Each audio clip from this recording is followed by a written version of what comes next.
Meghalaya ট্রিপটার blog edit করতে আমি এত বেশি সময় নিয়ে ফেলেছি, মানে প্রচুর সময় নিয়ে ফেলেছি। আমি এডিট করতে এতটাই সময় নিয়েছি যে এই সময়ের মধ্যে মানুষ 5বার ঘুরে চলে আসতে পারবে মেঘালয় থেকে।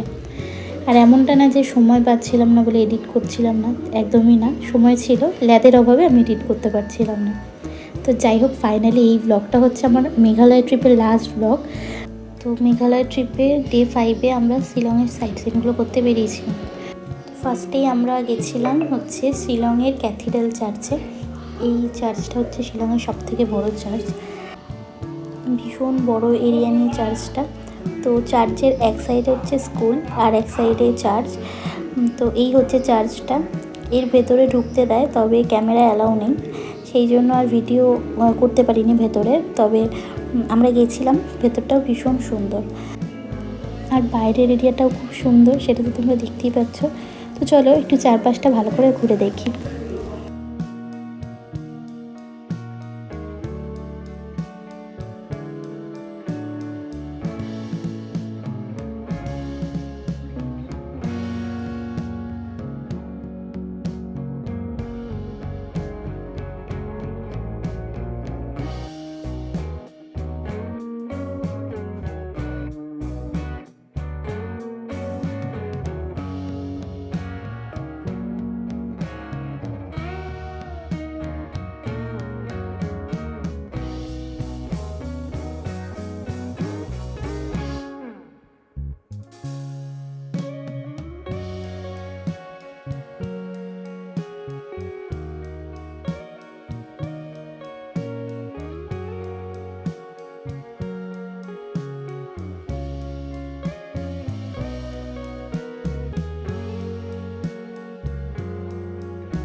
চলে এসেছি আমরা আমাদের সেকেন্ড লোকেশানে। তো এটা হচ্ছে একটা পার্ক, আর অবশ্যই এখানে টিকিট কেটে ঢুকতে হয়। তো ভেতরে যাব এখন। আর এই পার্কটার নাম এই যে বোর্ডে লেখা, এত অদ্ভুত নামগুলো মনেও রাখা যায় না, আর উচ্চারণেও একটু সমস্যা হয় আর কি আমাদের। তো চলো ভেতরের দিকে যাই।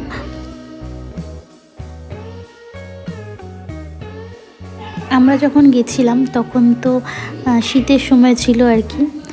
তো এটা হচ্ছে পেনজি, তোমরা যারা ফুল ভালোবাসো তারা তো চেনোই। তো আরও বিভিন্ন শীতের ফুল ছিল যেগুলো ভীষণ ভালো লাগছিলো দেখতে।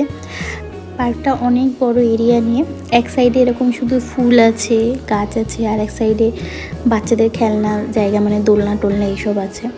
আর একটা সাইড বড়দের জন্য, সেখানে আবার বাচ্চাদের অ্যালাউ নেই। তো অনেকটা বড় জায়গা নিয়ে, তো চলো একটু ঘুরে ঘুরে দেখি।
আমরা চলে এসেছি আমাদের নেক্সট স্পটে, সেইটা হচ্ছে জিতভূমি হচ্ছে রবীন্দ্রনাথ ঠাকুরের বাড়ি ঠিক না, এখানে এসে যতদূর জানতে পারলাম এই বাড়িটা রবীন্দ্রনাথ ঠাকুর ভাড়া নিয়েছিলেন কয়েক মাসের জন্য।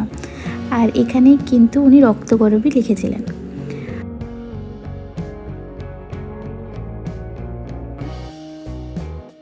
তো আমরা এখানে এসেছি, এখানে আসার পরে জানতে পারলাম যে এটা আজকে বন্ধ থাকে, মানে এখন এখানকার যিনি মালিক তিনি এখানে নেই, তো সেই জন্য এই জায়গাটা বন্ধ থাকে রবিবার করে, অন্য দিন উনি থাকে।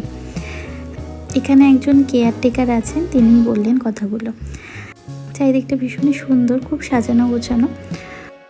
আর আর এই ঘরটাতে রবীন্দ্রনাথ ঠাকুর থাকতেন, কিন্তু আমরা তো ভেতরে দেখতে পাইনি, তবে জানলা দিয়ে উঁকি মেরে যেটুকুনি দেখলাম। ভেতরে দুখানা তবলা আছে, একটা বীণা আছে আর একটা খাট আছে যেখানে রবীন্দ্রনাথ ঠাকুর থাকতেন। আর এইটা হচ্ছে শিলংয়ের আমাদের আজকে লাস্ট স্পট। তো এটা বেসিক্যালি একটা বড় লেক, তার মধ্যে পার্ক টাইপের আর কি। এই জায়গাটা আমার অত একটা ভালো লাগেনি। তো এখানে কিছু একটা এক্সিবিশন চলছিল, তো এখন আপাতত মানে এই টাইমটায় বন্ধ আছে, আবার রাত্রেবেলা চালু হবে। আর রাত্রেবেলা আমরা শিলংয়ের লোকাল মার্কেটটা ঘুরতে আবার বেরিয়ে পড়েছিলাম, যেহেতু শিলংয়ে আজকে আমাদের লাস্ট ডে ছিল সেই জন্য। আর শিলংয়ের এই বাজারটাকে বলা হয় পুলিশ বাজার। এখানে তোমরা চাইলে শপিংও করতে পারো। তো আমরা শপিং টপিং করিনি, এখানে আমি একটা কর্নচাট খেয়েছি যেটা ভীষণ টেস্টি ছিল। তো এইটা নিয়ে হাঁটতে হাঁটতে আমরা একটু শিলংয়ের পুরো মার্কেটটা এক্সপ্লোর করছিলাম। আমাদের শিলং ঘোরা কমপ্লিট। তো নেক্সট ডে আমরা চলে যাচ্ছি এখন গুয়াহাটিতে। গুয়াহাটি থেকে আমাদের কালকে আছে ট্রেন, তো আমরা আজকে গুয়াহাটিতেই স্টে করব। আর আজকে ইচ্ছা আছে বিকেলের দিকে একটু কামরূপ কামাখ্যায় যাব। গুয়াহাটিতে গিয়ে আমরা হোটেল নিয়ে নিয়েছি, হোটেল নিয়ে লাগেজটা রেখে আমরা ফ্রেশ হয়ে বিকেলে বেরিয়ে পড়েছি কামরূপ কামাখ্যা মন্দিরের দিকে।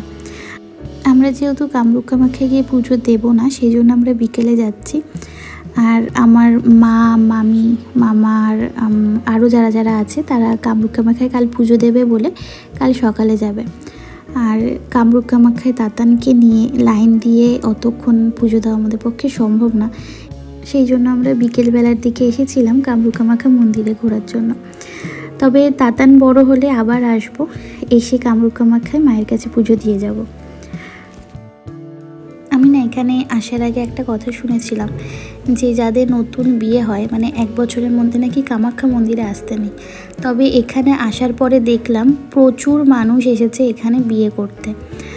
জানি না কারা এসব ভুলভাল কথা রটায়, কিন্তু এখানে দেখলাম প্রচুর মানুষের কিন্তু বিয়ে হচ্ছে। আর বিয়ের পরেও এখানে কিন্তু অনেক মানুষ আসে আশীর্বাদ নিতে। তো আমরা তো ভেতরে মেন মন্দিরে ঢুকতে পারিনি, কারণ ওখানে এখনও প্রচুর লাইন। তবে আমরা কিন্তু একটা সেলিব্রিটির দর্শন পেয়ে গেছি। আমি বলবো না এটা কোন সেলিব্রিটি বা কোন ফিল্ডে আছে, তোমরা গেস করো, তোমরা গেস করে বলো। তো যারা যারা চিনতে পারছো তারা কিন্তু কমেন্টে অবশ্যই তার নামটা জানিয়ে দিও। আর এখানে এসে ওনাকে দেখে মনে হলো না যে উনি সেলিব্রিটি। আর তোমরা যদি চিনতে পারো অবশ্যই কিন্তু তোমরা কমেন্টে নামটা লিখো। তো চলো, ফাইনালি আমার শিলংয়ের ব্লগটা আমি এখানেই শেষ করছি। এতদিনে মানুষের একটা সিনেমা শুটিং করে সিনেমাটা রিলিজ করা হয়ে যায়, কিন্তু আমার ব্লগ আর এডিট করা হচ্ছিলো না। তো ফাইনালি আমার ব্লগটা কমপ্লিট হলো। আর যারা আগের ব্লগগুলো দেখোনি তারা কিন্তু অবশ্যই দেখে এসো। তো চলো, আজকের মতো টাটা, দেখা হবে আবার নেক্সট ব্লগে।